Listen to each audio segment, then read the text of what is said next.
ladies and gentlemen, around this big, beautiful blue marble we call Earth, in wherever city you may live in. Welcome to episode 162 of the VWU Sports Podcast. I'm, of course, the owner and founder of the bar, Mr. Jacob B. You can call me Jake the Snake, JB. Doesn't matter what you call me. Just don't call me late for dinner.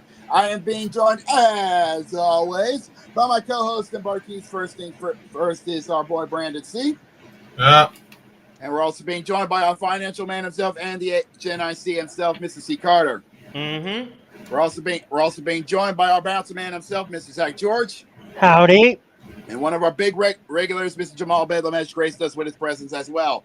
We got ourselves a lot to talk about on this, the 18th of February, 2025. We got a lot to talk about as we are past the halfway mark of the month of love. So we're going to start things off on the courts, but not where you're thinking, because we're going to go to the college side.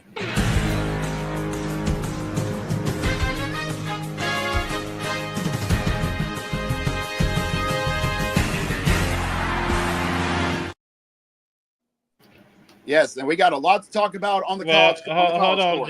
Jacob. Before you dive in, we have an injury update. Oh boy, he's going to General Hospital. Yeah, Duke just lost Malik Brown to a dislocated shoulder. Ow! The guard or Oof. Yeah, he was a key reserve forward. Well, oh, that's 6 weeks of his season done with. Yeah, think about a March Madness. Yeah, Duke defeated Virginia last night, 80-62, but they lost their key reserve forward Malik Brown in the process. Brown dislocated his left shoulder with 1:20 left in the first half. Blue Devils coach John Shire said, and did not return. He was expected to get imaging done later Monday. He's a big loss for us, Shida said. Find out what the deal is and then go from there. I don't know more than that. The 6'9" junior who transferred from Syracuse is second on the team with 30 steals and third with 9 blocked shots. He's been a great teammate. Nipple said he's very unselfish and a great passer. He's very, very impactful for our team. Wow. I just want to point this out. That's a nasty injury. Yeah, he must have taken a nasty slam to get a dislocated shoulder. Yeah. That's a very good point. It's just nasty. So he probably might be out for the rest of the season. Yeah, most definitely. Meanwhile, he's going to miss out on the tournament. So basically, meanwhile, Illinois is going to be without Morez Johnson Jr. to a broken wrist. Ouch! Fuck. Oh, the injuries are starting to come in fast and furious. Yeah, that's not good. Yeah, it's fantastic. It's not that easy. Coach Brad Underwood announced the severity of Johnson's injury Monday. Underwood said the injury occurred when Johnson fell to the floor after blocking a shot during Illinois' 79-65 loss to Michigan State on Saturday, which we'll get to in a minute. The injury means that Johnson won't be available this evening when Illinois plays against Wisconsin. That's not. Yeah, when you land like that awkward, it is bad. Fuck. So I just want to point that out. These injuries are beginning to take its toll on the team. Not quite done yet, because Creighton's buying Carl Brenner. I know I'm butchering these names. He avoided a serious injury, but he did injure his foot. Ow! Yeah, he injured his right foot. Fatman head coach of Creighton, Greg McDermott, said he treated pretty good, but obviously he came back. They taped it up, and I think he's going to be sore for a few days. Gee, yeah, you think? I just want to point this out that these injuries are really, really taking its toll on the hardwood. It's coming in at an inopportune time as we are just about to hit into March, and and the madness is going to start to creep in real fast before Selection Sunday. Sunday. As a matter of fact, Jacob, over the weekend we've had another round of upsets. So just strap in, folks, because it's a long one. First and foremost, in the Egg Bowl basketball edition, Mississippi State number 22 defeated number 19 Ole Miss 81-71. Nice job on the nice job, boys. Strolling down. Another upset, number 16 Wisconsin beat number 7 Purdue 94-84. Purdue losing by 10. Yeah. Texas defeated number 15 Kentucky 82-78. That's a hell of an upset, especially considering Texas isn't even ranked. No, Utah defeated number 17 Kansas 74-67. Whoa!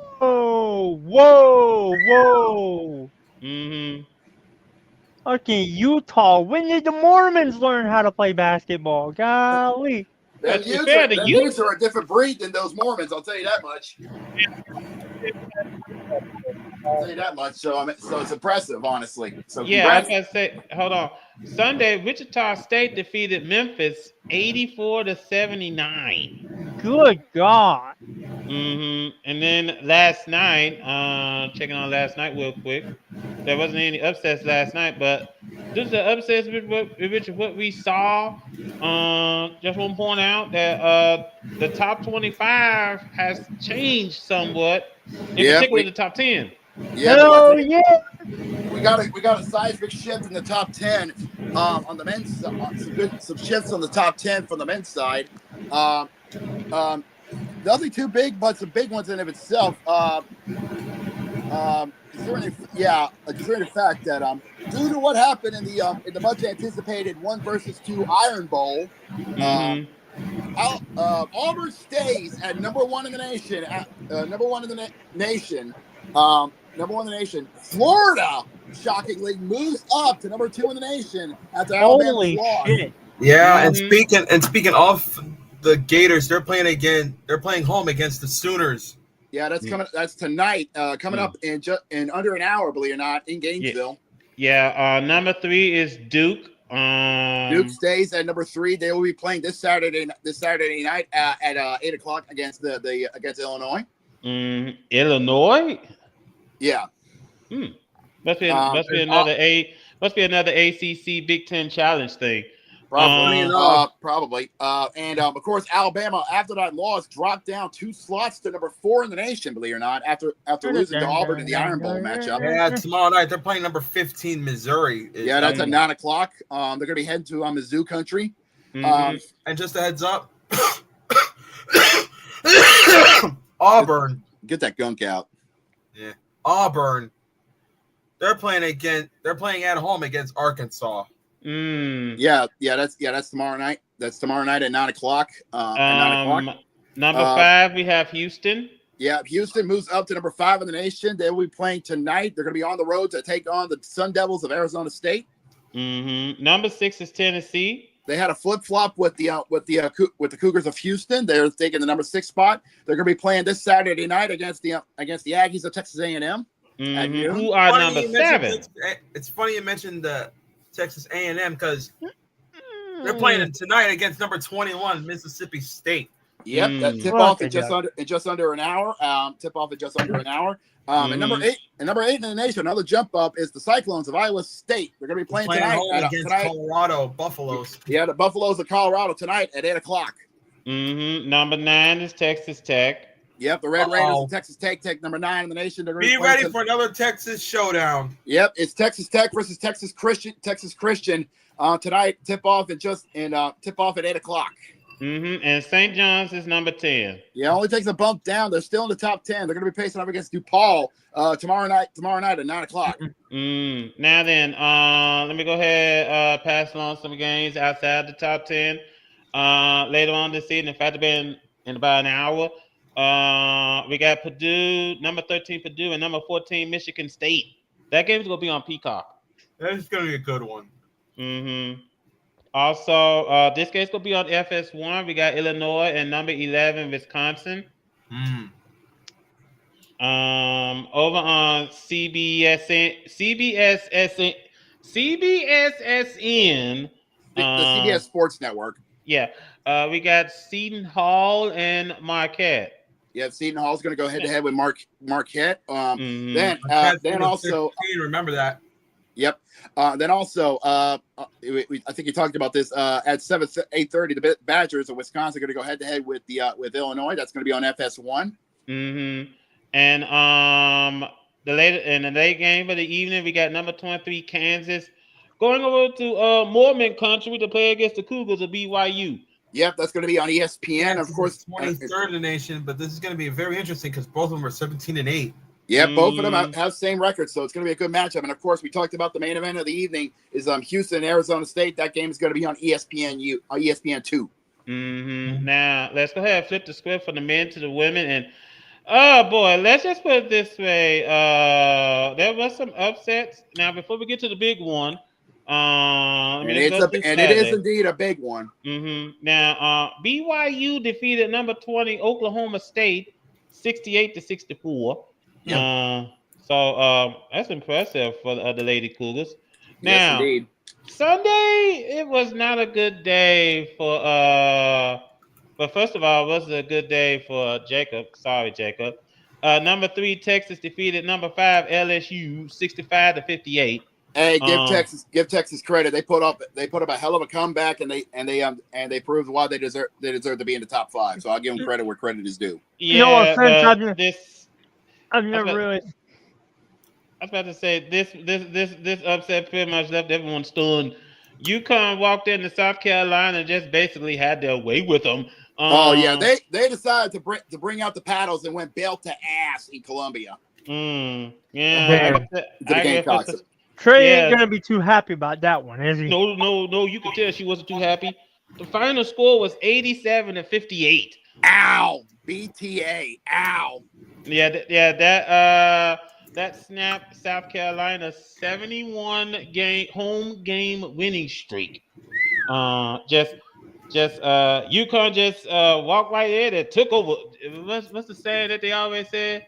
Walked right in and took their trap. Yeah, they ate their food and drank their milkshakes. I'm pretty sure there wasn't any milkshakes after that game was over. Another upset, we saw number 12 North Carolina defeated number 10 NC State. Yeah, the battle of North Carolina continued, and the Lady Tar Heels did the work against the Lady Wolfpack. 66-65. Ooh, tight match up there. Honestly, good match. Yeah. Now, last night there was an upset. Number 17 West Virginia defeated number 12 Kansas State 70-57. Ouch. Yeah. So that pretty much says something. And let's go ahead and take a quick look in the the top 10. Basically, get the boggle shuffler out. We had a whole jumble up. First and foremost, for the first time since 2019, Notre Dame is now number 1 in the AP top 25. Yep. Let me get my little bit to do my flag waving. I don't watch college basketball near as much as I used to when I grow up, but when I was growing up, thanks to my dad. But I always have been and probably always will be a Notre Dame fan. So it's always good to see the Lady Irish getting the job done. Okay, flag waving done with. You may continue. Hey, for Thursday because they're playing against the Miami Hurricanes. Yeah, that's this Thursday. An old rivalry continues. The Catholics and the criminals. Oh, wow! That's gonna be good. No. Jacob insists on going back to the days of Lou Holtz being their head coach. Hey! He coined the phrase. ESPN used it in a 30 for 30. Why not use it here? Okay, good point. Number 2 is Texas. That's this Thursday at 7. That's at 7 o'clock. Texas is at number 2 in the nation after the big win over LSU. They're going to be playing this Monday night. Next Monday night against the Lady Bulldogs of Georgia at 7 o'clock. Number 3 is UCLA, who saw their winning streak, by the way, came to an end. When they lost to USC. Yeah, Ray's Lady Trojans did the job done. It gave UCLA their first loss of the season, which means now Trojan woman. Sorry, had to. Which means now both men and women's college basketball rankings are now undefeated. No more.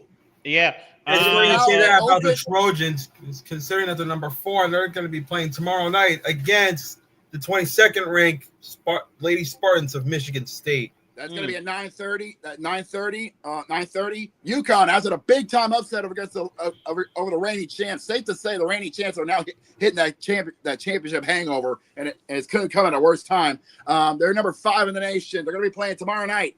Against Seton Hall. Against Seton Hall. Mm-hmm. Yep. South Carolina is number 6. Yeah, they're going to be playing at home in Columbia tomorrow on Thursday night at 7 o'clock against the Lady Razorbacks of Arkansas. I just want to point this out. I kind of feel sorry for Arkansas. You're gonna face off against an angry, pissed off Lady Gamecocks team. Yeah. Good luck with that. Yeah, have fun with that, girls. My Lady Tigers jumped down to number 7 in the nation, still in the top 10. They're gonna be playing at home at the PMAC against the Lady Bulldogs on Thursday night under the lights at 9 o'clock. Which one, Georgia or Mississippi State? Georgia. The Georgia Bulldogs. All right. Number 8 is Ohio State. Yeah, the Lady Buckeyes. Playing against the Lady Hoosiers of Indiana. Yeah, the Lady. Thursday night. Yeah, I'm pretty sure Cody's going to be watching that very, very closely. Not so sure he's going to care. Speaking of the Lady Tar Heels, after that big time upset walk-off win against the Lady Wolfpack, they take the big jump into the top 10. Congratulations to the Lady Tar Heels, number 9 in the nation. They're going to be going on the road as they head to New York to take on the Orange of Syracuse. Yeah, that's going to be on the ACC network. Yeah, that's this Thursday at 6 o'clock. Mm-hmm. And number 10 is TCU. The Lady Horned Frogs of Texas Christian University rounds out the top 10. Oh, speaking of TCU, I have a story. TCU basketball player Sedona Prince was involved in a physical altercation last month with a woman she used to date, and both women filed police reports alleging they were assaulted. Okay then. Prince's lawyer Boone Almanza. Yeah. As our executive producer has just walked in. Welcome in, Jose. Yep. Freezing outside. Acknowledged that campus police responded to a disturbance on January the 18th at Prince's off-campus residence after a call from the player. Amanza said no charges have been filed. Okay, then. The Washington Post reported Wednesday other abuse allegations against Prince, including one by a former girlfriend last year that prompted a social media storm and a petition to have Prince removed from the TCU team. The 24-year-old Prince denied all allegations made against her through her attorney and said she has never abused anyone in her life, whether mentally, emotionally, or physically. Unfortunately, others have decided to use Sedona as a launch point for their careers. Okay, then there's no need for me to go on any further. You get the story. Yep. But I just want to point this out. I mean, you hate to see it. I mean, it is what it is. It happens. Yeah, that's the best way to put it, Jacob. It is what it is. So, there's another bit of legal news we'll have to talk about a bit later once we get to, I think it's football. But we'll get to it. Just want to point that out. Overall, though, ladies and gentlemen, we are midway through February. March is coming up around the bend, which means and Selection Sunday is creeping closer and closer. Yeah, March 16th is not that far away from here. Trust me when we say this for both men and the women. Yup, men and the women, get ready to go batshit insane, because only 68 is going to make it to the dance, and one of those and only one is going to hoist the natty and cut the net. Mm-hmm. All right, then, folks, we're gonna go ahead and shift from the court to the ice.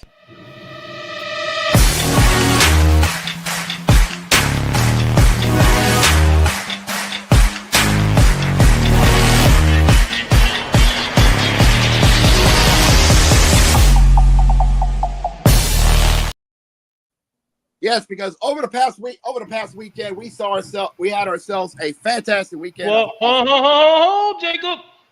Jose wants the floor. Honestly, this is kind of perfect because we're going through the Four Nations face-off, and Jose, I think you can take this better than I can. Absolutely. Okay, so context: Four Nations face-off. USA, Canada hate each other.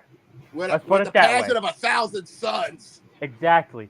So when I believe the game was played in Canada. Yeah, at the Bell Center, at the Le Centre Bell in Montreal. When they were playing the U.S. national anthem, "God Bless America," you figure it out. Yeah. Normally it'd be like a few people that boo. The whole stadium, a whole arena, boo. Hold on, fellas. Let's keep it on the sports side. We know why they're booing, but let's keep it on the sports side. I'm just about to get into that too. I'm trying to pull up that footage. It wasn't just because of those issues. It was also because Canada was screaming to the top of the lungs, "We invented this game. This is our game. We're better than those bum-ass Americans." Yeah, that's one good way of spending this sports bias, Jacob. Nice work. Yep. Basically, Team USA are like, okay, this became personal. They cracked their necks, they cracked their knuckles, and safe to say, it didn't take long for the gloves to come off. No, it didn't. Now, Jacob, please do me a favor. Do what you do best. With pleasure, ladies and gentlemen. This is coming from YouTube and many of the news outlets. I do believe this is coming from Sportsnet. Bleacher Report, actually. From Bleacher Report. So you can check it out from their official YouTube channel. We won't play the official audio because we actually care about copyright strikes, but this is under fair use, section 107. So please go check it out and enjoy it. But for the love of God, YouTube, please don't ban us. Well, with that being said, everybody, drop your gloves. Here we go. Not even. He started to tell me he had to. Oh, there we go.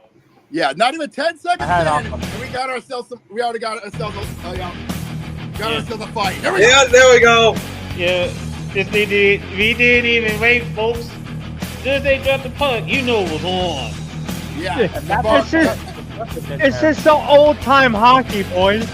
Yeah, we're taking a time travel back, boys, and we ain't talking to 2000. This is personal fight right here. They ain't just doing it for us. They're going to town. Yep. So, and look at the Canadians. They're yelling to the top of their lungs. Oh, they're excited. This is what hockey's all about. Yeah. You thought that they was done. Oh, no. That's what we call round one. Exactly.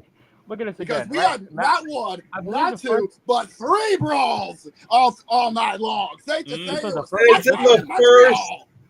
the first one. It involved Matthew the Florida Panthers. Hold on. Let me just put it this way while we still got this fight up. Somewhere, hockey great Keith Tkachuk is smiling from ear to ear, looking at his 2 boys and seeing how proud he is at them putting up a fight. Oh, no kidding. Oh, most definitely. He is a proud papa right now.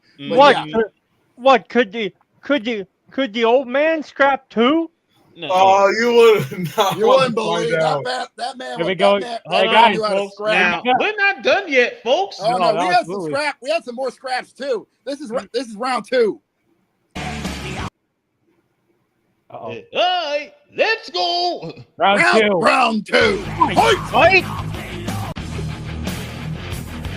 Yeah, we're not past the 90s. We're in the 80s. This is old-fashioned heat right here. Oh, boy. As soon as he hit that ass. Both Tkachuk brothers are in.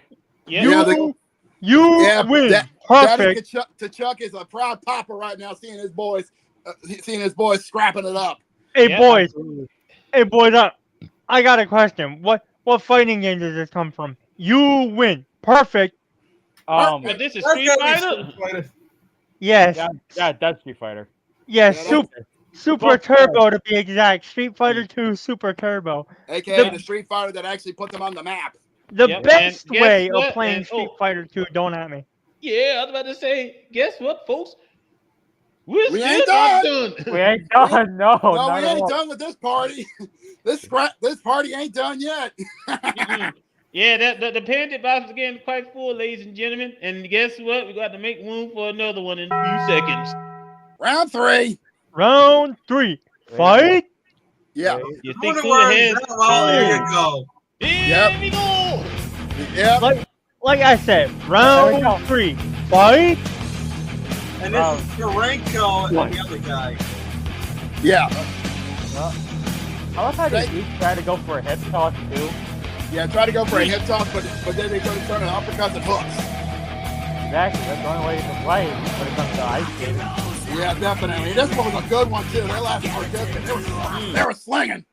I bet first want to tell you, folks, what you just witnessed. I was about to say what you just witnessed was the NHS version of the Royal Rumble.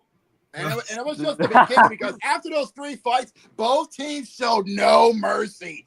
No mercy. They were just galore. And the craziest thing is, US won that game 3-1. Yeah, they decided not only will they light them up in the boards, they will light them up in the posts.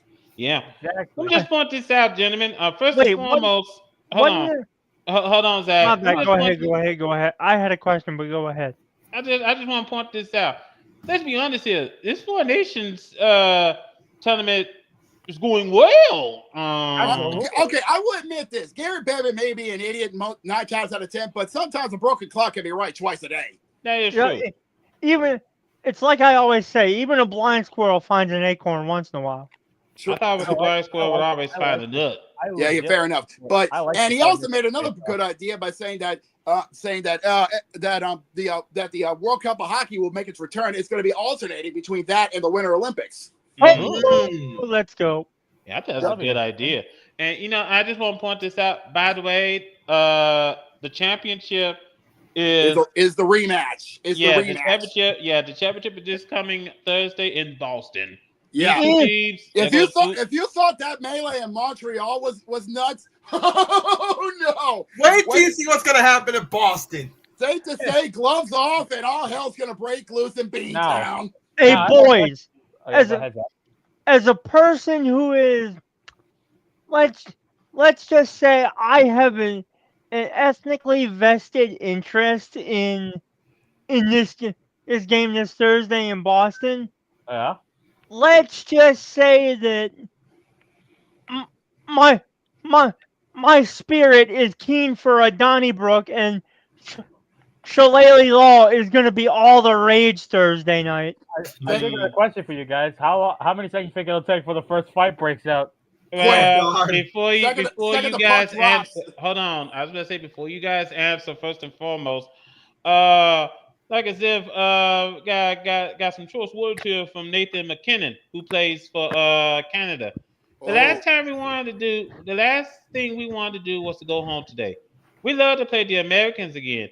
We feel like we could beat those guys. I'll be honest with you, they did show no mercy, so I wouldn't be surprised if they basically gave him a receipt.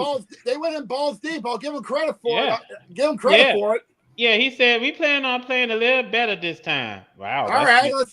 Put your money where your mouth is. Let's see how you dance. Now, also, let me go ahead and bring this up because we do have some injuries to report. Yeah, there are going to be some players who's going to miss out on the main event this Thursday night. Brady Tkachuk is going to be out. Yeah, Brady's going to be out. Is going to be out with an injury. I think it's an upper body injury, if I remember correctly. Also, that makes sense. Like I said, Matthew Tkachuk and Austin Matthews is going to be back. They Yep. set out against Sweden out of injury precautions. Yeah, they had to sit out for the matchup against the three crowns against the Sumoy. Mm-hmm. So also I'm just passing through here, looking at the injuries. Like we said, Brady Tkachuk is going to be out. Correct me if I'm wrong, but I think on the Maple Leaf side of things, Brad Marchand got roughed up. I think Marchand is not going to be able to make it. Is not going to be able to be competing for the Maple Leaf for the red and whites tomorrow night. For the red and whites tomorrow night. Mm-hmm. Now on Canada's side, Shea Theodore is lost for the tournament. So he suffered an injury. And KL Maka couldn't play on Saturday. So they're bringing on Dallas Stars defenseman Thomas Harley to face the U.S. Okay. All right. This should be very, very interesting. It's going to be a very interesting matchup, a rematch of sorts. I'm just wondering how long will it take before they start fighting? The second the puck drops. Hey, boy. The puck drops. Exactly. Hey, boy. There's a certain hockey song I want y'all to listen to after the episode breaks up tonight. It's called Old Time Hockey by a band called the Donnybrooks. It's basically an ode to when hockey was still hockey.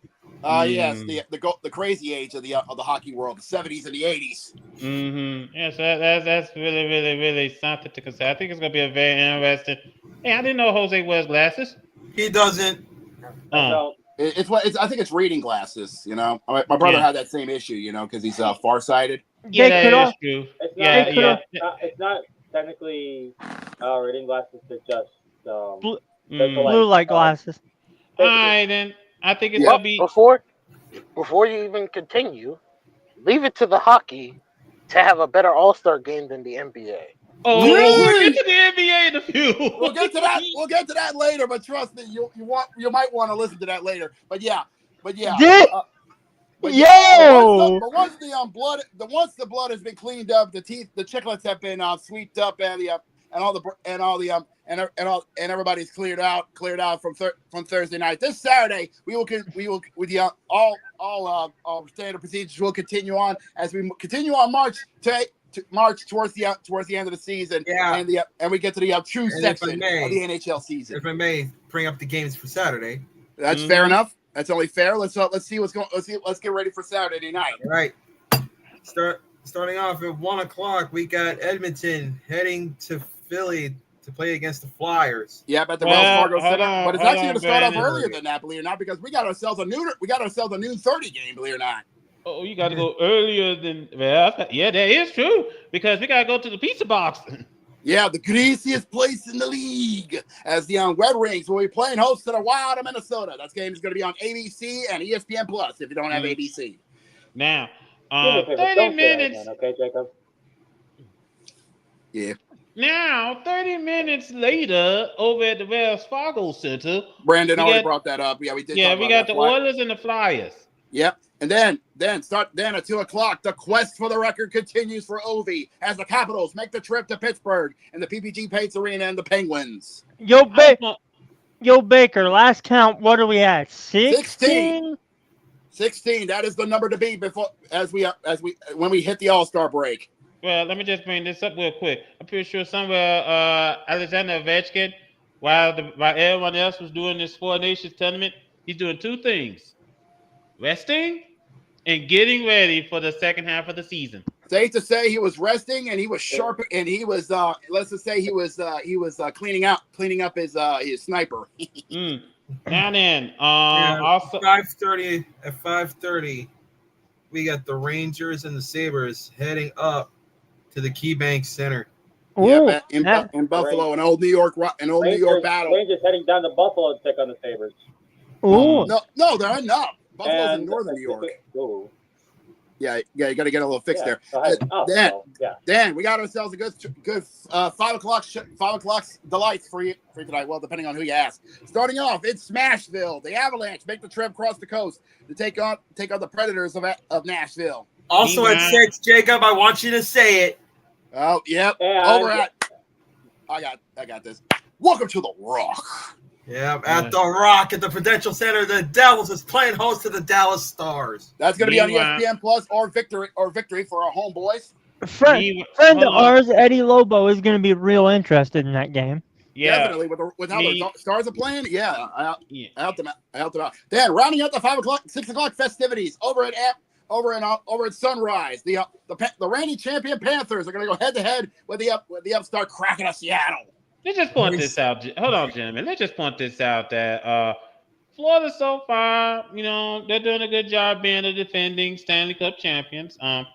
They haven't fallen off the side of the earth. No, they haven't been hitting the bottle too hard and gotten that hangover. Yeah, so they're doing a very, very good job. Now, meanwhile, over in Boston, we got the Ducks and the Bruins. Yeah, that's gonna be that's part of the 6 o'clock festivities. Let me also bring this up. I think we lost. He's having connection issues. He'll be back. Yep, there he is. Yeah. Now let me also bring this up about Boston. Boy, you're the Bruins. What's that here? How are you feeling right now? I mean, because you're struggling like hell. You just have to rebuild, honestly. Yeah, you gotta rebuild. After what was it? Patrick Bergeron, I think. Bergeron and it's not.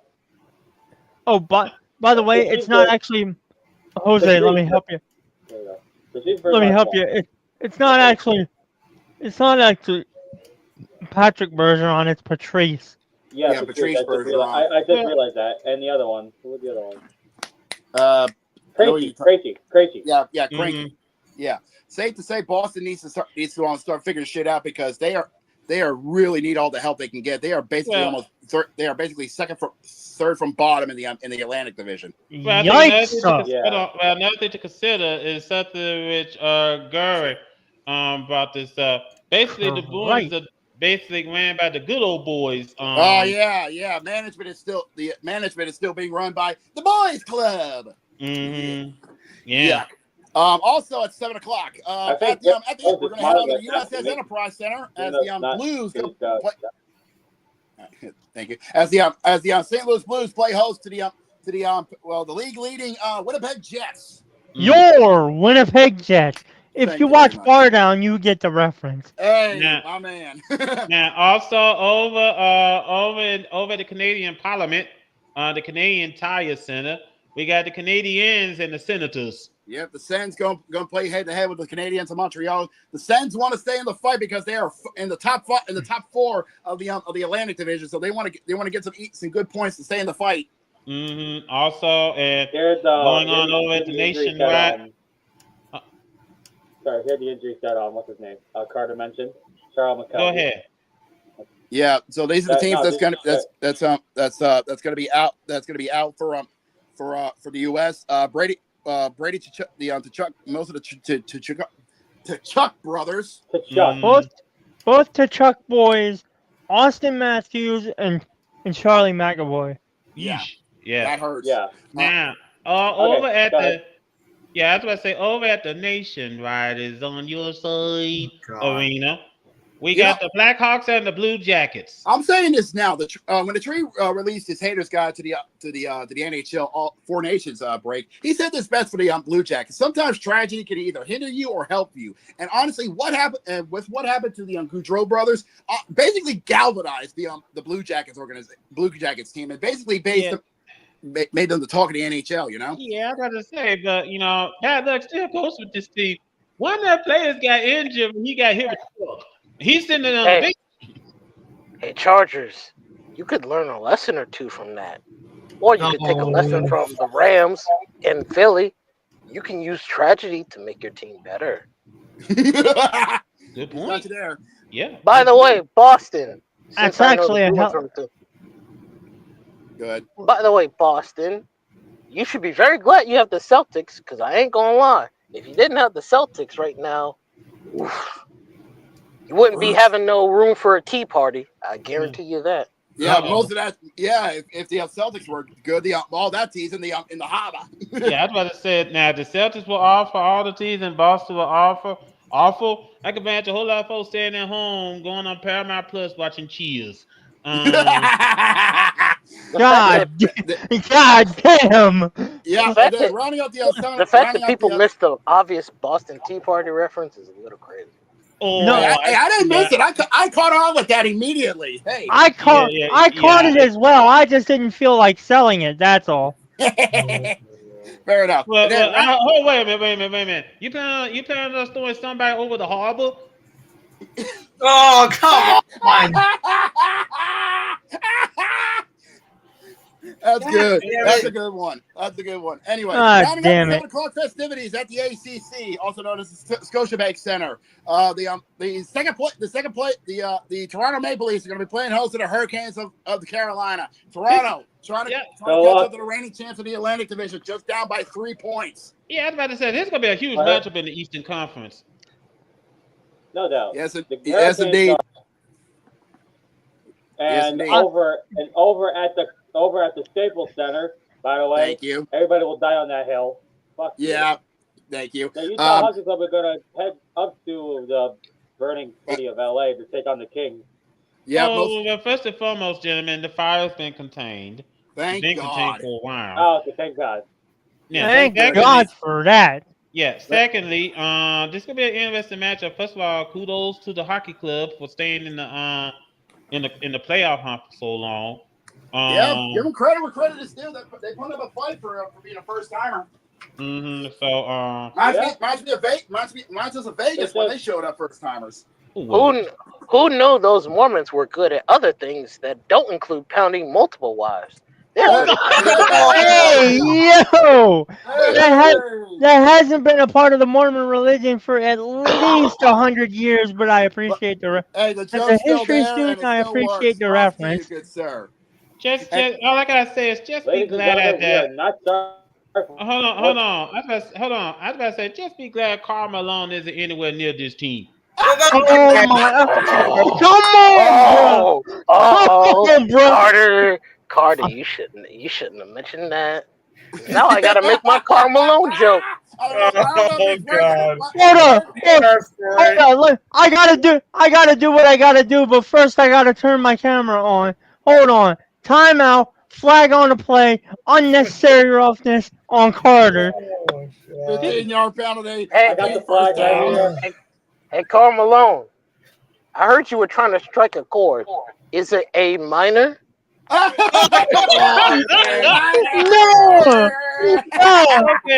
All right. Saturday night under the lights at 10 o'clock. The Vancouver Canucks will be taking a trip down south to take on the Vegas Golden Knights at the Fortress. My God. Yeah, Karl Malone would know something about going down south on a 13-year-old. But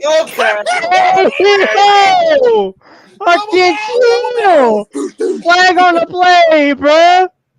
All right. Good Lord. Well, might as well just face it. We're all playing this around.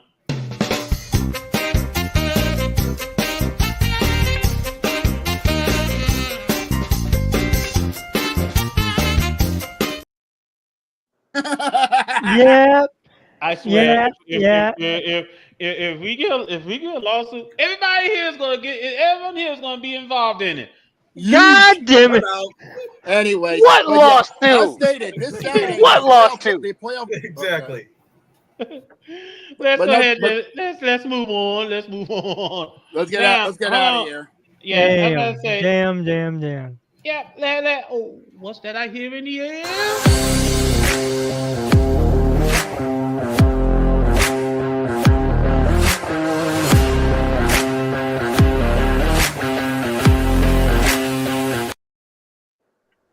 Speed?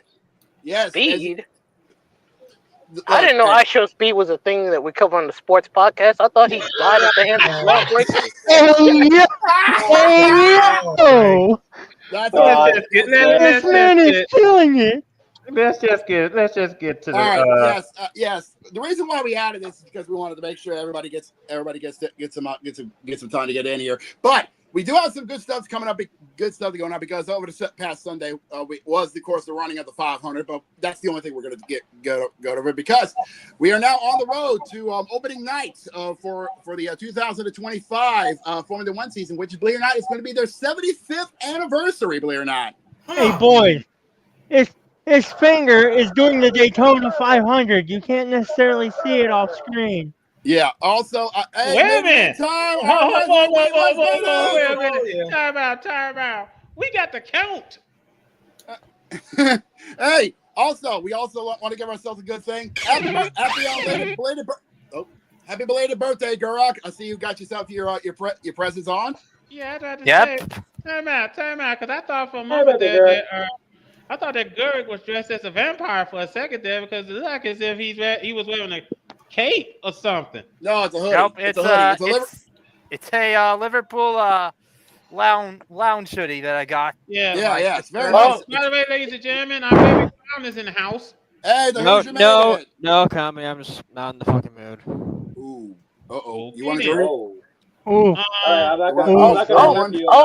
Oh, good. You joined in with your butthole. No, it's not sports. It's just something fucking else that got me pissed off. That's not good. Well, you joined with your butthole tight. Oh God! Very fucking funny joke, Jamal. Fuck off. Okay. Daddy. Damn it! Take a deep breath. Let's go ahead. Let's go ahead and get to the sports. Let's get this F1 news out of the way because this week they're going to be launching the F1 season in London to launch their 75th anniversary as we're getting ourselves closer to Adelaide and the Australian Grand Prix, which will kick off the Formula One 75th season. Wait a minute. The Australian Grand Prix is until March the 15th. Yes, but believe it or not, but the media won't. But F1 won't stop. Maybe won't stop because they're going to be doing a lot of testing, and a lot of teams are going to be introducing a lot of new stuff into the mix. Do we have to be involved with it? Well, not much. It's just us to help get things move along, just to help smooth things out.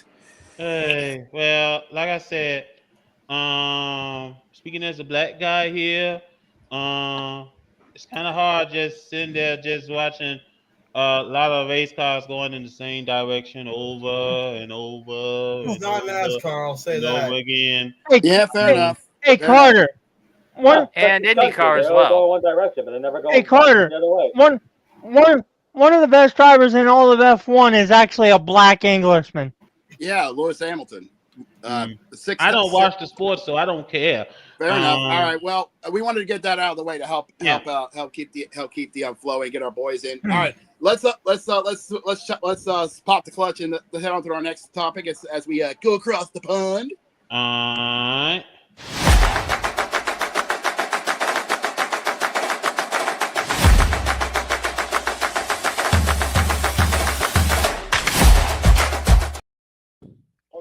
I hope everybody brought their shooting boots. Yes, because, ladies and gentlemen, just today, we had ourselves some Champions League knockout matches. Probably didn't hang it up. And it's safe to say, a lot of those games were actually very good, interesting matchups to say the least. They got into the second leg of the matchups, and the aggregate was in full effect. Yep. First and foremost, Rotterdam. Dang, what a name, Rotterdam. They have advanced, beating Milan 2-1 on the aggregate. Yeah, they bottled it, Milan. Yeah, Pulisic is gone. He's out of the Champions League. Milan bottled it as usual. Hard to believe that before Real Madrid started their dominance, AC Milan and Inter Milan were once the dominant clubs in Champions League football. Both of them combined had 10 Champions League titles in their club history, 5 each. Also, we saw Club Brugge defeated Club Bruges. Club Brugge defeated Atalanta BC 3-1, kicking Atalanta out of the knockout stages. Yeah. And in fact, it didn't help that Rafael Toloi decided to be an absolute idiot and I actually just found the clip on Blue Sky. I'm putting it right in the server. This is unbelievably stupid of him. Yeah, Toloi got sent off like a mug. Yeah, safe to say he got pissed off at the fans, and he decided, you know what? Fuck this. He tried to yeet the football towards them, and he fell on his face. What a mug. He tried to do a throw-in. Another player, a Bruges player was in his way. So he decides to freaking yeet. So instead of, and then he just charges right at him and throws a freaking haymaker. Absolute idiots. Yeah, Absolute safe to say that mug. Bruce Wayne was living rent free in his head. What a fucking mug. Yeah. Also, Brian Munich. I got you. FC Bayern Munich, FC Bayern Munich narrowly beat Celtic in aggregate. Give Celtic credit; they took to the German mites very well in that matchup, but unfortunately, Bayern Munich proved why they have the German superiority and took down the Kells in a tough matchup. I wouldn't say that. They Bayern were not that good, and you can't blame Harry. You can't blame Harry Kane for this because he was he was injured. Yeah, fair enough. You're right. You were right on that part. But you got to give the Celtics credit. They put up a Herculean effort, but unfortunately, they were just outgassed in the final rounds. Mm-hmm. Now, Benfica defeated Benfica took care of Monaco on aggregate and moves on to the round of 16.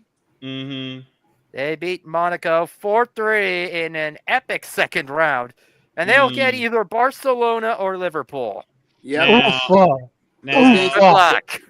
Yeah. Now tomorrow we got the second leg between Borussia. Here, let me help you. Let me help you out with this. Borussia Dortmund. Yeah, Borussia Dortmund will be going head to head with Sporting Lisbon in Lisbon. Man City will be going head to head with Real Madrid at 3:00. Good fucking joke, mate. Yeah, I know. The Dortmund Lisbon match will be at 12:45. And then continuing on with the 2:00 matchup, Juventus will go head to head with PSV. Mm-hmm. And then rounding out the festivities, rounding out the starts of the knockout stages, we will see PSG going up against Brest. So once that's done, the opening round of the knockout stages will be completed and done for, and we will be heading on to the round of 16 in the Champions League. Now, back in the Premier on Friday. Yeah, I was about to say now back in the Premier League. Tomorrow we got Aston Villa and Liverpool. Yep, Aston Villa will be making the trip over to Anfield to take on Liverpool. Mm-hmm. And now also going on is the She Believes Cup on women's side. Yeah, that's right. Yeah, the women's Premier League. Yeah. No. It's the not the women's Super League. It's the international. Yeah, in the USA. I thought professional women's football, the women's Super League, basically the ladies version of the Premier League. I thought that was all played behind closed doors. No, they're starting to open them up. They play in. They don't play in the big facilities most of the time, though. Mm-hmm. Now, like we said, Thursday we do have the She Believes Cup. We got starting out Japan and Australia. Yep. And then following that game is going to be the U.S. and Colombia. By the way, these games are taking place at the Shell Energy Center in Houston. Nice. Mm-hmm. So those games going to be on Thursday. U.S. and Colombia playing against each other. It sounds like a nice day for Pablo Escobar to get away with smuggling crack. Hey, yo, that man making Escobar jokes when that man been dead for 30 years. Come on, bro. Okay, easy. Friday, the Premier League is right back into the swing of things with Leicester City and Brentford. Yep, Leicester City will be and Brentford will be duking out to kick off week 26 of the Premier League. Then we got the Saturday slate, the Saturday table to kick off the festivities. Starting off at 7:30 in the morning with Everton heading over to Old Trafford to take on Man U. We need these points. Also, we got the Wanderers and Bournemouth. Yeah, Wanderers and AC Bournemouth going. No. They're not going to Old Trafford. It's in Goodison Park. Oh, it's the other way around. Okay, so Man U's going to remember the team. You forget that in soccer, the home team is always listed first. Oh, okay. Then also, Brighton and Hove is going to be making a trip down south to take on the Saints of Southampton. Yep. Also, West Ham United is going to play against Arsenal. They're gonna be going to Gunner country to take on Arsenal. Oh, that's gonna be a big game. Come on, the Hammers. Yeah, the Hammers and the Gunners are going to be duking it out. Also, Crystal Palace is going to be making a trip to Fulham FC. And also, we got Tottenham to go play against Ipswich Town. Yep, the Spurs are going to be going to go to the New Boys. What? Hey, apologies, but not really apologies to any Spurs fans that watch this podcast. But why do I get the feeling that the Spurs are going to do what Spurs usually do?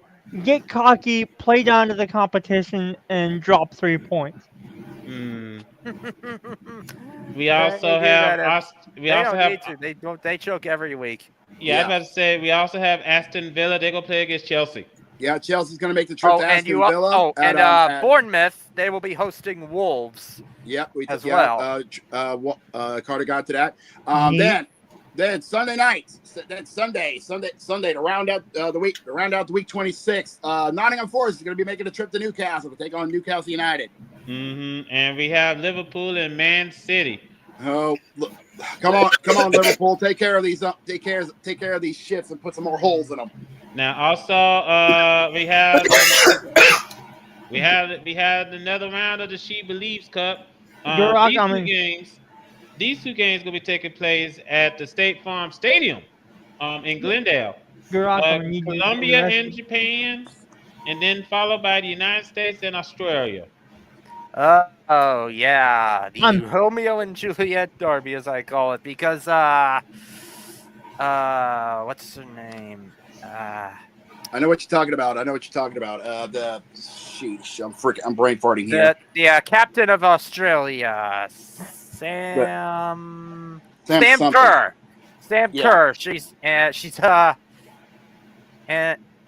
her. I know she's dating one of the U.S. players. That's gonna be awkward. Yeah. Ooh, that's good. Yeah, it is. It's awkward. All right then, folks. Let's go ahead and where we're gonna go. Christy Mewis.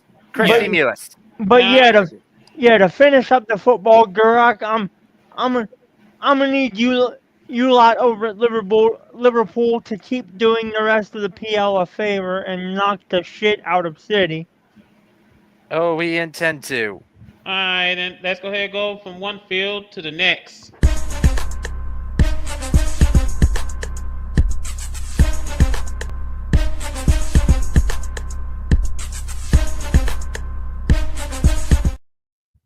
Now, if you're probably wondering why we're doing this, we're out to fill time here, but not much is going on because we are now just at the start of the NFL offseason. But we do have some re-signings, believe it or not. There's more to that, Jake. Oh, there's more. Might as well give me that camera right now. Here we go. Here we fucking go. There's two Ravens who have a target on their back. Hello, Justin Tucker. We're doing this again, I see. When did you decide you want to become the Deshaun Watson of kickers? Because I need to know for my sake. 16 accusations now? 16? Can you please keep your dick in your pants? Seriously, how hard is it to wear underwear during a massage? How hard is it? Because it seems like you can't figure that out. The sooner you leave, the better. So we'll push it out of the way. Yeah, please do. Because honestly, all you're doing is just doing what nobody else wants to hear.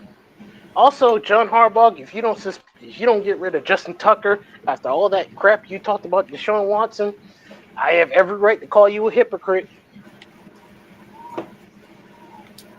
Speaking of people who got in trouble, hello, Ben Cleveland. I heard you got a DUI. Can you please do me a favor? Stop driving when you're drunk. Ubers are a thing. Lyfts are a thing. Uber. Get a ride. Save yourself the trouble. Because you're going to drive drunk, there are going to be consequences for it. Now, luckily for you, the Ravens will need you, so you have to stay. So, please be your best behaved. Please. I don't need any more Ravens getting in any more trouble because Justin Tucker is doing enough of that for us. Now you may proceed. I was about to say he don't need no help from anyone else. But you could tell that this happened almost every year without fail. Here we are in the NFL offseason, where players somehow, some way gets into trouble. It's basically like clockwork. Mm-hmm. So now in good news, Andy Dalton has re-signed with the Panthers. Yes, he did. Yes, Andy Dalton has re-signed to a 2-year extension, 2-year deal to stay in Carolina. Mm-hmm. Now, also, let me go ahead and bring this up that first and foremost, the Commanders, they have added John Madden's grandson to the coaching staff. Yeah. Yep. Oh yeah. Great stuff. Great. Mm-hmm. Yeah. Jesse Madden will serve as the Commanders' offensive quality control coach. That is not bad. Control coach. What the hell? There's some kind of position. I don't know what it is. Okay. They need quality control after the decades of you know who. Yeah. You got a point, but it'll be a good breath of fresh air for them. Yeah. Now, hold on. Wait. Will you stop? Jesse Madden spent the previous 4 years as a backup at Michigan, first as a quarterback and then as a defensive back. So it should be very, very interesting to see how he's going to perform here. Now, also, Browns did some cutting. Naheim Hines is out. Is now off the team. Yeah, so Naheim Hines is out. So they kick him out the team. Are we gonna talk about that one football player that got in trouble for choking that one girl all the way the fuck out? Oh God, good lord! All right, let's just go ahead. Let's make this quick. Kadarius Toney decided he wanted to find his hands around a woman's neck. What a piece of shit! Who would have guessed? Yeah. Anywho, his career is done at this point. Yeah. I don't think anybody needs to say anything further. Kadarius Toney, eat a dick. I hope we don't see you in football again. Yep. Now the Bengals are going to probably might get ready to open up their wallets. The Cincinnati Bengals is going to attempt to secure a trio of stars who need a new deal. Jamar Chase, T. Higgins, and defensive end Trey Hendrickson. Spoiler, they will not be able to do it. You're going to want to keep one of them at the very bare minimum, and you're keeping Jamar Chase. Yep. Mm-hmm. You know if you're smart, you're keeping Jamar Chase. Well, he's the priority. They've said so multiple times. He is the priority. Mm-hmm. T. Higgins and Trey aren't a guarantee. Because look how much money you got to shelf out. Mm-hmm. Yeah, I was about to say because T. Higgins, he's set to hit free agency on March the 12th. And they believe the Bengals will use the franchise tag on him if no long-term deal is reached by the March 4th tag deadline in order to have time to get a deal done. They can't let him walk. Okay, then this should be very interesting. You're going to have a pissed off player on your team, but especially you're going to have an attitude like he don't want to be there. But the thing of it is that he played under a franchise tag of a $21.8 million last season. And the second tag in this case triggers a 20% increase of the previous payout. Now, here's the thing which I want to point out. Mike Brown is cheap. That's the best way I can put it. Mike Brown, by the way, he's the owner of the Cincinnati Bengals. He's cheap. Mm-hmm. So if he's gonna be that ambitious on opening up his wallet, it's gonna be very interesting to see. Just want to point that out. Joe Mixon had a $25,000 fine rescinded by the NFL. Mm-hmm. Which is the best news of this entire all season so far because it shows me that even the NFL knows they're kind of full of shit. Mm-hmm. Yep. Oh yeah. So good on Joe Mixon getting his money back. Mm-hmm. Yeah. Appeals officer Chris Palmer explained in his letter to Mixon that after going through the hearing process on January the 30th, he found that Mixon did not necessarily publicly criticize the officials. Okay, then. So he's going to get his money back. I just want to point this out. These referees, their feelings can get hurt very easily. Looks like. And the NFL don't like it when you hurt their feelings. Yeah, just ask the Kansas City Chiefs when they got bent over the railing and spanked by the Eagles. We are not going to let that go. Hey, go. Go ahead, Zach. Hey, boys, I have a question. I know it might not be feasible here, but is countersuit an option since he was basically falsely fined? I don't think he got his money. He got his money. He got his money back. Why sue? Yeah. So what's the point? They already rescinded that anyway. Mm-hmm. So the fact that he got both of those suits rescinded and he got his money back, take your win. Mm-hmm. Yeah, take it and go home. Anyway, ladies and gentlemen, now it's time for what everyone has come here to see.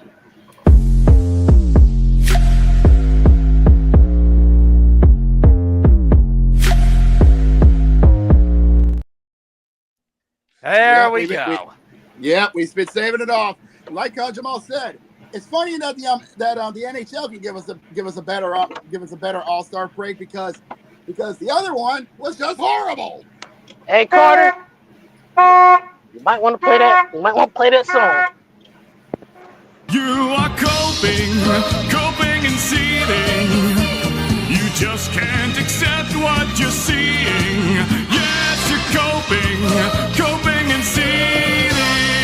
The truth it is scalding, and now you are molding and coping so hard. Coping and seething. Top 5 copers of the NBA season so far. Oh my God. Yes, we're doing this. We are doing this now. All right, let's start her off at number 5. The Los Angeles Clippers. Because what in the fuck are you doing signing Ben Simmons and James Harden to the same team? What are you expecting? You want a ball merchant who hasn't really done a damn thing, and James Harden, who's a playoff choker at its finest form, to work together? Really? Really, Clippers? We're supposed to take y'all seriously? You know what? No, I'm not. Because y'all are ass.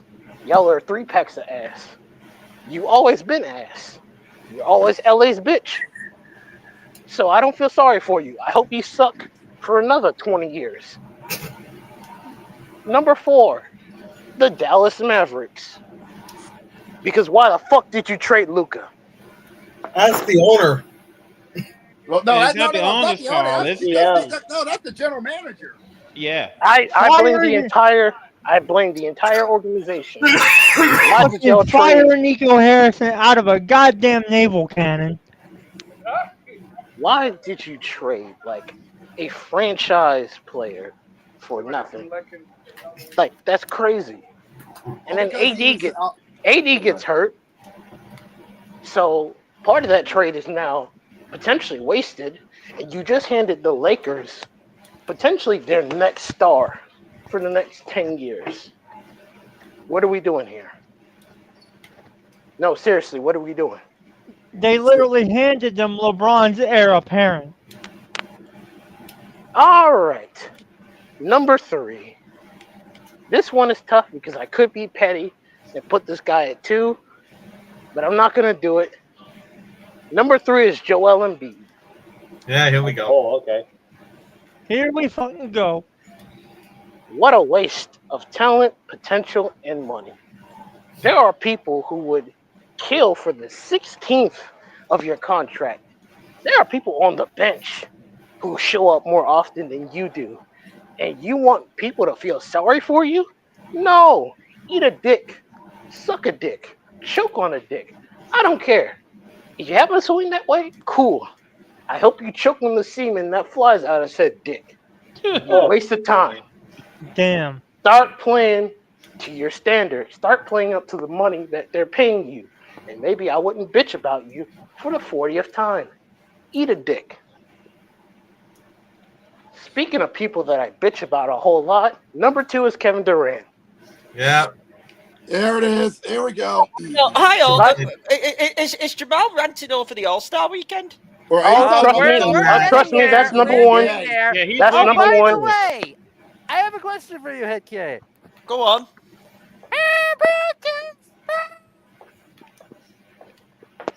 I think it's Mike. I think it's Mike crapped out. We've all sounding like the rest of the NBA fan base when they had to watch the All-Star game. Kevin, I didn't know Gary was a big fan of Rock Lobster. Okay. Yeah. Anywho, Kevin Durant's a bitch. Yeah, I saw his ass tweeting about how he's complaining about the fans. How you should cancel the All-Star game. Fuck out Kevin of here. Durant, please shut the fuck up and dribble. The fact that I'm having to use a conservative joke at you is fucking absurd. But please, for the love of God, shut up and dribble. You talk too much. You are part of the reason why the NBA is in the shape it's in. You, LeBron, Embiid, all of you hold a shared responsibility for why the NBA is in the mess that it's in. And you want to blame the fans. Eat a dick. Shut the fuck up and hoop. Can I come in on that, by the way? This guy's saying, oh, let's cancel All-Star Weekend. That is a direct slap to the fans who fucking make you guys, if you get where I'm coming from. Truthfully, I find that comment egregious. The fact that I have to agree with Draymond Green, one of the biggest donkeys in the NBA, is a little absurd. Yeah. But by the way, I agree on this. I don't like the new format. I think they should do USA versus International as the main game. I think you would see real competition. But it's the fact these players have not put in the fucking effort over the, when it used to be East versus West. Mm-hmm. They let it get to this state. And by the way, I need to just not... Kevin Durant ain't my only aim today. LeBron James, you're the face of the league.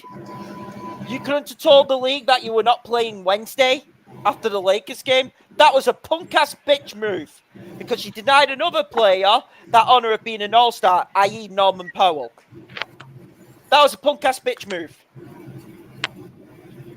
Number 1, this should be very obvious to anyone who's been paying attention, but Adam Silver.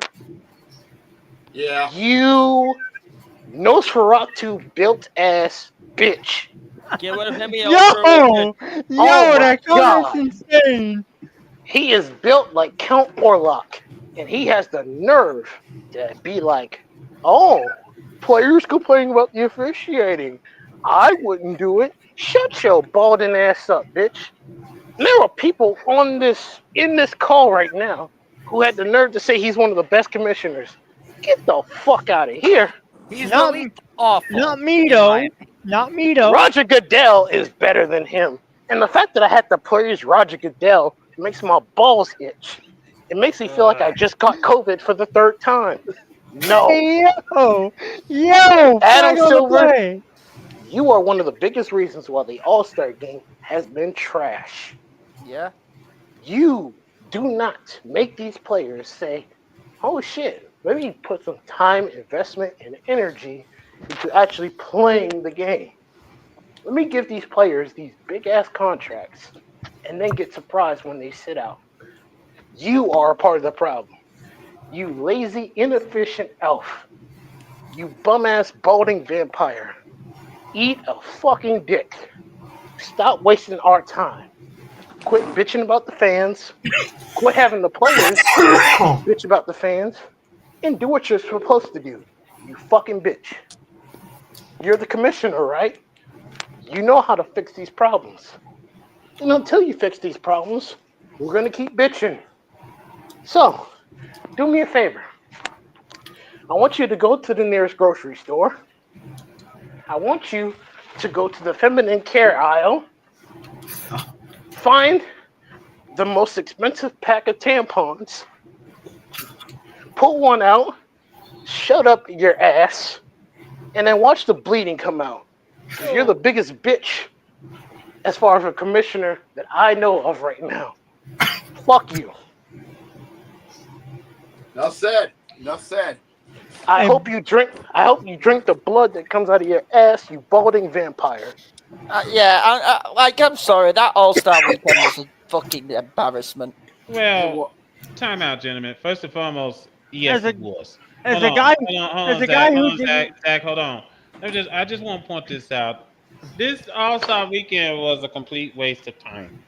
You want to know? I didn't even watch it, and I felt like I wasted my time watching. No, Hold on. I was gonna say I slept through it. And the thing of it is, here's my problem with it. Especially on Sunday, the only All-Star game itself. LeBron James, about an hour before tip, I said, I ain't playing this evening. Punk move. Yeah, I'm not playing this. I'm not playing the game. I got a little bit discomfort in my ankle. I would say what Chess. Yeah. I would say what Chestnut Adonis said. When he said LeBron said my vagina is hurting, but I just leave that alone. It's just that. Do you know how come the All-Star game is in the shape that it's in? Because you have players on there that that just don't care. Defense hasn't been played in the NBA All-Star game in years.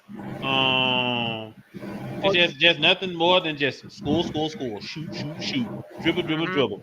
And if you saw last year's All-Star game, which one team went over 200 points. I mean, there's just no effort whatsoever. And the way how they design this mini tournament with a whole lot of breaks in between, a whole lot of commercialism in between. Look, I know, the NBA needs to get that money somehow, some way. But there's just too many breaks within the All-Star game itself. People don't want to just sit there and watch. You had a concert with fucking Sweetie throwing ass, and then an ad after her throwing ass. Actually, during her throwing ass. There was not only, the I don't like the new format, but there was at least a bit more effort in that fucking, new format than the old East versus West from previous years. Mm-hmm. But for me, I'm sorry. I'm not saying do away with the All-Star game because I think that's a letdown to the fans. The fans have always turned up All-Star weekend. That's a disgrace from the players, okay? Mm-hmm. I put this on Adam Silver, but I put this on the players as well. What LeBron did was fucking wrong. And by the way, if I'm the fucking Clippers, and if I'm Norman Powell, I'm using that as motivation to go and whip the Lakers' ass later this year. Mm-hmm. I wouldn't trust them to do that, considering James Harden and Ben Simmons are on the same fucking team. Again, you want to talk about a railroad of incompetence. Yeah. Along with Kawhi Leonard, who's always hurt. Yeah, let me just also bring this up. Because the frustrating thing about this All-Star game, like we said, just too many breaks in between. And by the way, the slam dunk champion, is a dude from the fucking G League. Yeah. His game-winning dunk was him jumping over a car. Not the hood, not the trunk, but the roof. Mm-hmm. That was literally his very first dunk. How is it that a white dude is carrying the All-Star weekend by himself? Yeah, no one else. Can I just say, by the way, I agreed with fucking. I know we don't usually like to mention, but what Stephen A. Smith said about the dunk contest. Oh my! Sorry, we all agree with him. I get ill every time that man's name is mentioned. Well, I apologize, but what he said about the dunk contest, you know how they should change the format. Like I said, get people from like some of the best street dunkers and all that, and put them against some of the pros. Make it a pride thing. That's why I'm suggesting Europe versus USA or international versus USA. You mean to tell me if that's the All-Star game on Sunday, you will not see defense played? Because those continents will not allow it. No, they will. Nation pride. Look at the hockey. Look at what just happened in USA, Canada. I watched all the clips of that. They were booing the US national anthem. All of a sudden, you have 3 fucking fights to start the game. Three fights in 9 seconds, mind you. The thing is, even if they change the format next year, it's not going to matter. Because guess what's happening during the next All-Star break? The Olympics. So no one's even with all the events of that day that the game happens wrapping up, do you really think that the NBA is going to beat the Olympic Games? I don't think so. Care. I don't think I care about them beating the Olympics. I just care about them actually putting fucking effort into it. Mm-hmm. Yeah, they never beat the Olympics in the old format. Doesn't mean you get lazy. Yeah. Yeah. Hold on here, kid. I just want to point this out. To any future All-Star that's going to take part in this game. At least give a damn. That's my point. At least give a damn. I mean, at least go down swinging. I mean, that's the thing. Honestly, I think a good friend of ours said it best about the All-Star game. Can you mind?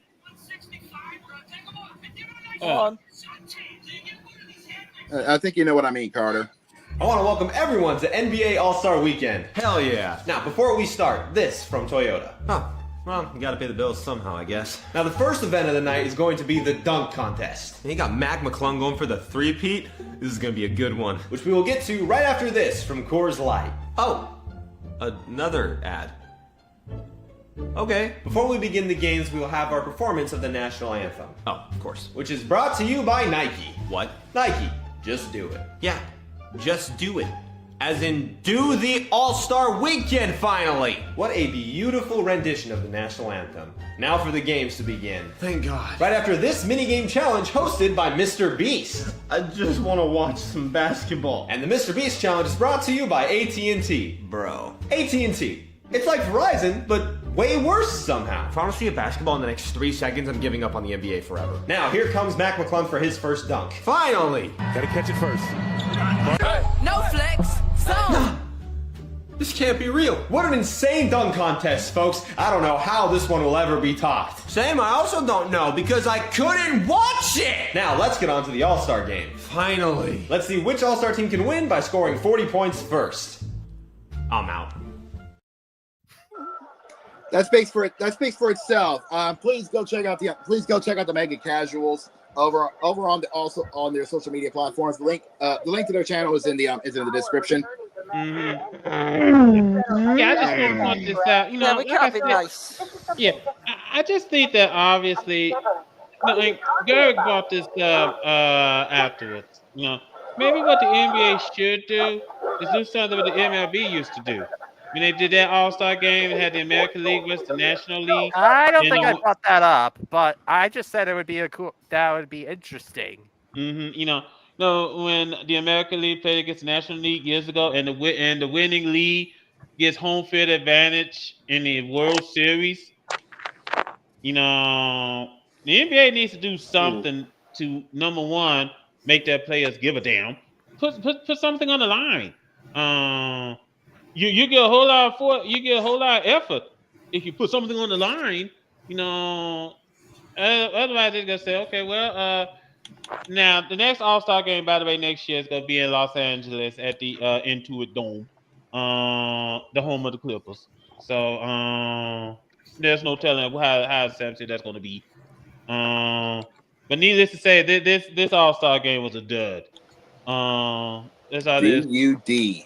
Yeah, this All-Star game was a dud. This All-Star game sucked. Jose, can you turn down, man? We can hear your background. Someone mute Jose. In the words of Joe Button, that All-Star game was 2 packs of hot ass. Mm-hmm. It was. Great Jose. Jose, can you mute? We can hear you. TV. Jose, TV. Hello. Come on, mute him. I got it. Okay, there we go. There we go. Right. Man was watching something colorful on that TV. I don't want to know what it is. But I think the thing of it is that like we brought up. Hey boys, it's been good. I'm gonna get ready, head out. Okay, then thanks for joining us, Zach. I just want to point this out, fellas. Is that number one? If I'm Adam Silver, I need to find some way to spark some interest back in the All-Star game, and also have my players give a damn. And if I'm also Adam Silver, I also need to shut the fuck up. Mm-hmm. I'm sorry, this All-Star weekend was a joke. Yeah. This joke. Yeah, this was a waste of time. Now, speaking of, let me just bring this up. Kyrie Irving, he wants to play for Australia at the 2028 Olympics. Ooh. Why exactly? Yep, he said Dallas Mavericks star Kyrie Irving said he wants to play for Team Australia and host a game eligibility in time to represent the Boomers at the 2028 LA Olympics. Irving, does he even have Australian heritage? Actually, Irving was born in Melbourne, Australia. Well, there's your answer. Stand corrected. Okay, so he is eligible. Was asked during All-Star Weekend whether he would consider making a switch from Team USA. We're in the process of that right now, Irvin told reporters Sunday. Just trying to figure out what's going to be the best route for me to be eligible. There's a lot of paperwork in between that.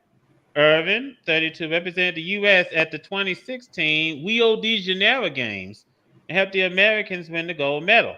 But he did not make either of the past two Team USA Olympic rosters, including the gold medal winning squad at last year's Paris Games.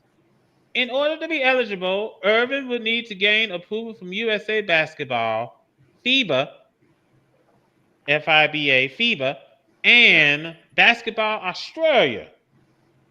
Obviously, Team USA still has a decision to make, Irvin said. But for me, I'm just trying to do what's best. Honestly, if I could be an Aussie at one point in my career and play for the Australian team, that would be great. Now, Irvin would be 36 for the games in 2028, when he could potentially join a Team Australia roster that already features NBA players Dyson Daniels, Josh Giddey, Ben Simmons, Dante Exum, and Josh Green. Oh God, Josh Giddey, Ben Simmons. We're all just right now lining up, for fucking for the NBA now. We're all lining up, for the second half. Oh man. The Australians won the bronze medal at the 2020 Tokyo Games, but finished 6th overall last summer in Paris after an overtime loss to Serbia in the quarterfinals. Australia got the short end of the stick. Ben Simmons and Josh Giddey. What the fuck? Yeah, they need Kyrie. They need Kyrie very badly. Now, part 2 of the NBA season gets underway tomorrow night when the Hornets and the Lakers do battle. Now, this game is a makeup from January 9th. So they're playing this tomorrow. So it should be very interesting to see. I wonder if LeBron James is going to play tomorrow. That remains to be seen. If he plays tomorrow, I'm calling him a bitch. Yeah, someone's about to give a have a ball. And part 2 goes into full swing on Thursday. Starting out first, we got the Grizzlies and the let me sure that's first. Yes. Yeah, it's Grizzlies and the Pacers. Grizzlies and the Pacers at the Gainbridge Field House in Indy. Over on TNT, we got the Celtics and the 76ers at the Wells Fargo Center in Philly. Then I'll get the next two games. At 7:30, both going to be in New York as Cleveland is coming up to the Barclays Center to play against Brooklyn. You forgot about this. I know Cody's not here, but he's going to be listening in. No, I already caught that. I already got that. Okay, you got the Pacers and the Grizzlies. Okay, cool. Yeah. And we the also other game got in New York is going to be at the Mecca as the Knicks play host to the Bulls. Yep. Also, we got the Magic and the Hawks. A Pondry here, because I did see this being talked about. The Knicks do have a pretty good season on their hands. Yeah, so far. 36 and 18. Unfortunately, there is a bit of a dark cloud over that, considering when it comes to Cleveland and Boston, they ain't doing shit. No, I agree. We've not beat the Cavs or the fucking you know who yet, the Celtics yet. The only top tier team, quote unquote, that you beat was the Pacers, and even you're 2-1 against them, which is good. But what I will say, and I have to throw this back at you. Friday, you're gonna get the. This is the only thing I can throw back at Josh, and let me be clear. I agree with him. Knicks not beating yet the Celtics or the Cavs is not a good look, but I'm gonna throw it back. It's funny you mentioned about the Cavs. Hate to interrupt. It's funny you mentioned about the Cavs because you're getting them Friday night at the Q. That will be a big game. But I'm sorry, I have to throw this back at Josh, and I'm going to keep on throwing it. And it'll be interesting to see what happens later this season, not only Friday night at the Q, but later this season. Knicks have still not fully been 100% starting lineup until, probably later this week or next month. To counteract you, the Pacers weren't exactly 100% when they played against y'all, and they still nearly beat y'all. No, I agree, but the Knicks haven't been 100% all season. They're missing their best defensive player. But again, as someone who's seen this happen before, injuries happen. No, I agree. If you're going into the playoffs, healthy into the playoffs. I'm about to say, because if you're hurting into the playoffs, don't expect the team to feel sympathy for you. If you get beat, I agree. It is. But the thing is, right now, I know OG's coming back, which is good.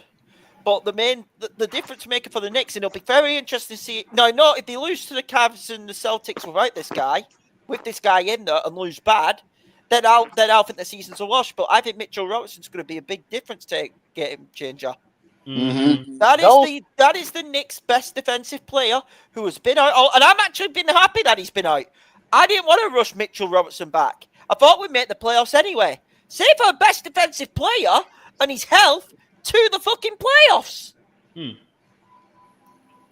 him in within this next month, so then he's back, like game shape ready. But you want to try and save that defensive game changer to the playoffs. I'd try to get him in and see how you do against a Celtics or Cleveland, and see how that makes a difference. You don't want to rush him back though and lose him for the playoffs because he is the next main defender. That's fair, but you would at least want to see how he would do against Boston. Well, we've got to play the Cavs again one more time this season before the playoffs. I believe in April. Get him ready for then. All right. Now then, later on at the Pfizer Forum in Milwaukee. Forum, yeah. We got the Clippers and the Bucks. Yep. Doc Rivers against Doc Rivers. Who would have thought? I wonder if Ben Simmons gonna be able to play for the Clippers on Thursday. Oh, you know what? It's fitting. It's fitting. Ben Simmons plays the coach equivalent of himself. Oh.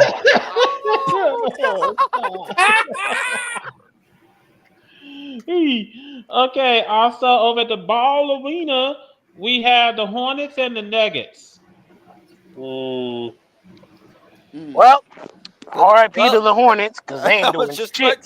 They're gonna get smacked. They're gonna get destroyed. By the way, what do we think of Draymond's bullshit saying the Warriors can win the championship? Does anyone actually truthfully believe that? About what? Oh, we can. The Warriors can win the Western Conference in the NBA Finals. That's my answer. All right, now then. Bitch, you gotta beat OKC. You gotta beat the Lakers, who I think are better than you. You gotta beat OKC. You gotta beat Denver. Shut up. Shut up. Now, also, this is gonna be interesting. Over at the Moody Center in Austin, we got the Suns and the Spurs. Wemby, please dunk on Kevin Garnett. I want to see your lanky balls. Yes, I want to see your lanky balls on his face. Oh God! He does something with Kevin Durant. We'll never hear the end of it. I'm finna be unbearable. Can't you at least take him out to dinner first? No. I want it as unlubed as possible. He needs to see them balls deep in his face. Please. Posterize Kevin Durant. Yeah, the Spurs need this win to get back in the playoff hunt. This team is 23-29 at the moment, so they got to find somebody to get back in the hunt. For the Spurs, though, this ain't a season where I think they need the playoffs. I think it'd be next season when you're looking at the Spurs for the playoffs. Yeah, I think this season they're still learning. Building for the future. Spurs, I would still love. Shut up, Weevil. I know how bad we are. I still would love to see the Spurs be a reason the Suns don't make the playoffs. I'd love it. Can I say something else, by the way? Something else I saw NBA-wise. What do we make of this rumor that Ja Morant could get traded? Memphis is not stupid. I mean, Memphis is not stupid. I think Memphis look like next season could be an absolute killer. They are looking like a young team that is coming up in the West. Like, there's another team in the West who I think is really scary. Mm-hmm. Yeah, as long as they don't trade Ja Morant, they'll be all right. Mm-hmm. Yeah, I can see Memphis is doing better. Houston is in there. I say this, and then Ja Morant gets traded to the fucking Spurs, and then the internet loses their collective shit. Yeah, not just the internet. I'm pretty sure the folks in Memphis want to burn down the FedEx Forum if that happens. Well, it wouldn't be the first time we've had an unfortunate tragedy involving a black man in Memphis. I'm not touching that, dude. Yeah. Football. I'm not getting near that. Yeah, now the last game on Thursday will be the Lakers and the Trailblazers over at the Moda Center in Portland. Can the Lakers play defense? No. Well, is Portland actually relevant enough to actually be a problem for them? No, Lakers will play with offense. Portland is 23-32. So no. Yeah. So no. Yeah. And so, by the way, we're taking a quick look on the standings. Guys, I'm off. I'll speak to y'all later. All right, thanks for joining us, kid. Thanks for coming by. Josh and Mike Discord call you later on. Okay. Just want to take a quick look at the standings. Cleveland is still leading over everybody, 44-10 with a 4-game winning streak. You know what? Oklahoma is leading everybody in the West with the same record, 44-10. I get to OKC with the young core they got.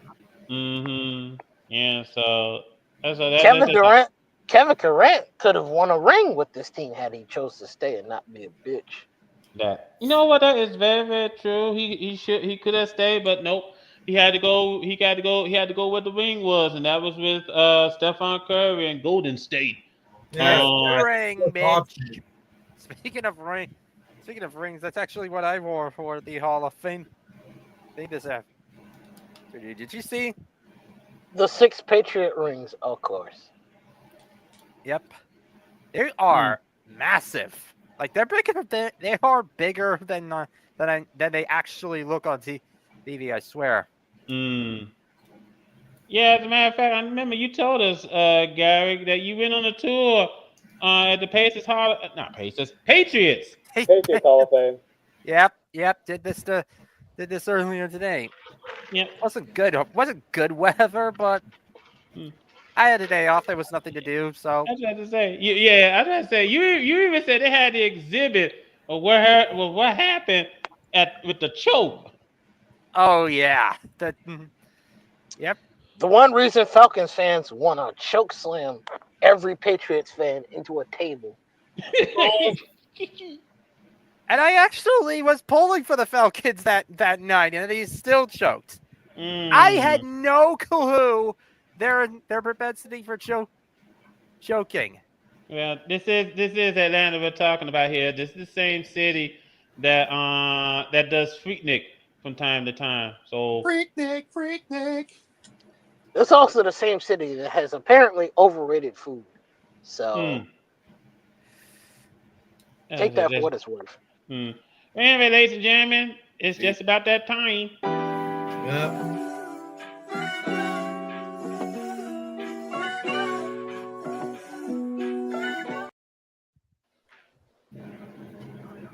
Let me go ahead and go through some scores real quick before we turn out the lights here in the bar. First and foremost, this game is almost close to the end of the first half.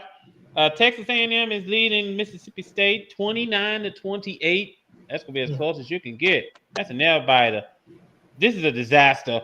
Florida is leading Oklahoma 37-17. Oh, my God. Keep in mind, though, girl, the Gators are second in the nation.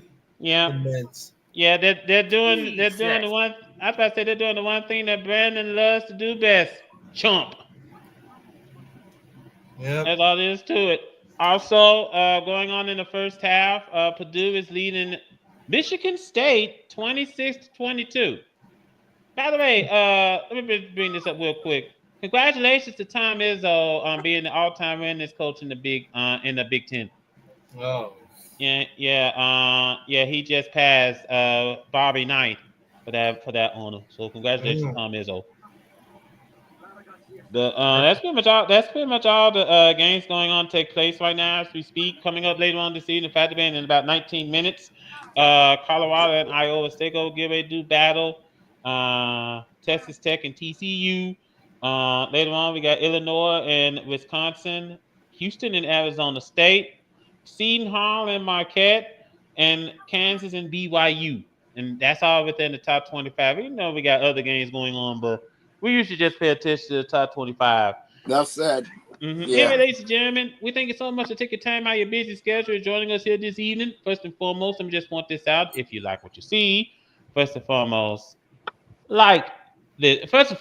subscribe to our channel, like this video, share this video, and when you do subscribe to our channel, please hit the bell so that you will know whenever we stream. I'd like to thank Jamal, I'd like to thank Hit Kid, I'd like to thank Zach, I'd like to thank Gurrick for joining us here this evening.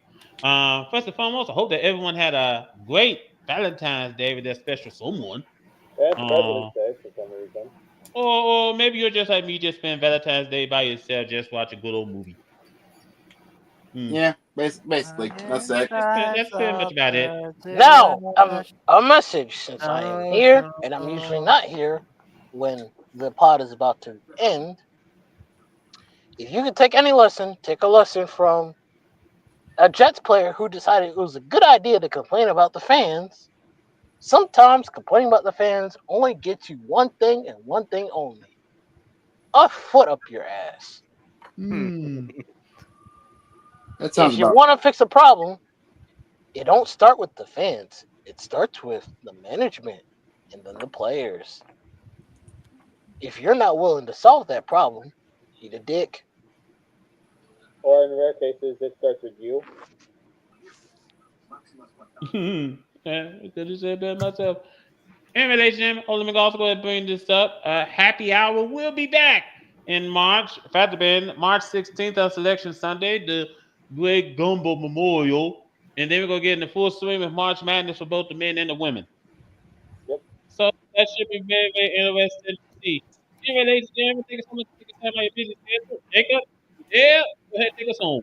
With pleasure. Safe to say this was a very eventful episode, to say the least, of the podcast. 162. We're just about to get through with the month of February. And trust me when I say this year's already started off kooky, and we're already about to get too crazy.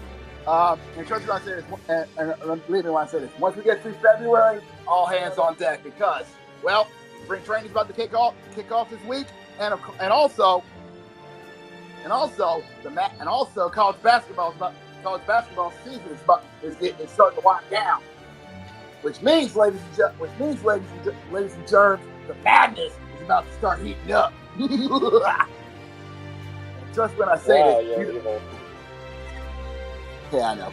But yeah, you don't want to miss out on that, especially when we get to Selection Sunday, because like we said, only 68 will be able to punch their ticket to the party. That is, of course, the NCAA tournament, but only one will be able to cut down the net in San Antonio. And of course, ladies and gentlemen,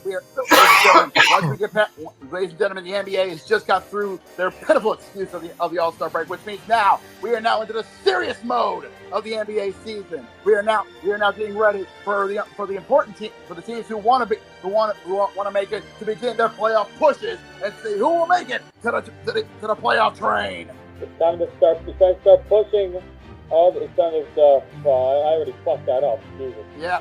Fair enough. 20 teams will be entering the train. 8 of them will be beginning in the play-in tournament, while the other 6 will be resting comfortably with the 6 seeds. But trust me when I say this: once the NBA playoffs begin, there will be no stopping until we get down to the final 2 and the NBA Finals. Yes. And if you're not bored with the NBA, then of course, don't forget, once the Four Nations face-off and the blood is dried up in Boston, the NHL is going to begin their playoff pushes for the Stanley Cup. And if you think the NBA, yeah, fair enough. And if you think the NBA season is nuts, you ain't seen nothing there with what's going on the ice. And baseball's coming up right around the corner as well, so be ready for that. Yes, indeed. And Shohei, if you want to say, Shohei Ohtani has started pitching. Yeah, I was about to say. See how the Dodgers title defense is going to be. In my eyes. Yeah, I was about to say. Let's not forget, spring training starts on Thursday. This Thursday, both pitchers and catchers have reported. All pitchers and catchers have reported in. So we will be seeing all 30 teams in the Major League Baseball get their boys honed up and ready to go for the 2025 MLB season. So trust me when I say this: the sports world is not done by a mile. And if you want to stay tuned in to see what we're going to talk about next week, trust me when I say this, please subscribe to the VWU Sports Podcast channel. And if you like what you saw from episode 162, then like this video and, of course, share it across all social media platforms. That being, of course, Facebook, Twitter, and Blue Sky. You don't touch Instagram or TikTok for 2 reasons. 1, Instagram is too toxic even for us. And 2, TikTok, well, it's kind of doing its own thing. And if you want to be notified when we go live for our next episode and possibly the return of Happy Hour, then please, by all means, do us all a favor and hit the bell. And you'll be notified when we go live. Until then, we need to go rest up and enjoy the mayhem. That is, of course, the finale of the Four Nations face-off and of course, college basketball and so on and so forth. For until then, for our boys Hit Kid, Jamal, and our boys Durock, and Cody, and of course our bouncer Zach, for our executive producer Jose, and our marquees Brandon and Carter, this is the JB signing off. We will see you guys next week for episode 163 of the VW Sports Podcast. Until then, y'all stay safe and y'all have yourselves a good night, everybody. Bye.